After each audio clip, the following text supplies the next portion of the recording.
There also, by the way, was a Bernstein analyst, Tony Sacconaghi, experienced the Model 3 and said he found some issues with its fit and the way that the cars were assembled. How big a problem is it for them if the Model 3 just is struggling to launch?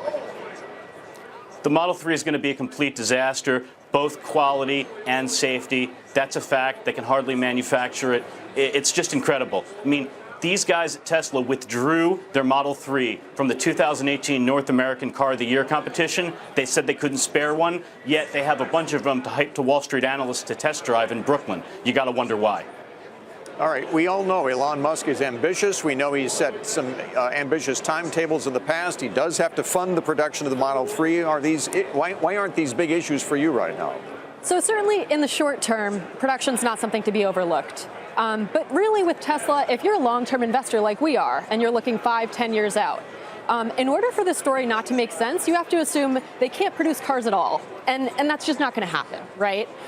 So we actually assume, even if you assume a share dilution with Tesla, say in the order of $10 to $20 billion over the next 5 years, the opportunity in autonomous cars is so large that we just want them to spend money to get as many cars on the road as possible, because that'll give them the advantage in the autonomous taxi network space. I find it interesting that you're addressing autonomous cars in general, not just Tesla, but you think that Tesla can be a big part of that? Is that what you're saying? Yes. Out of the traditional automakers, Tesla's by far the closest to launching an autonomous taxi network.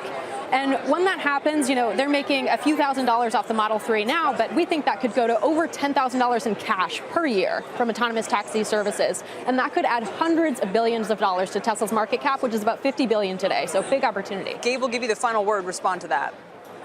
That's all a bunch of hype. These hype stories all have a bunch of big, shiny objects they hold out into the future. The fact is, the engineers who write about autonomous testing, they tell you that they won't be available for at least 10 years. Elon Musk told people 2 years at a TED Talk. He's completely full of it. Elon Musk makes Donald Trump look like an angel.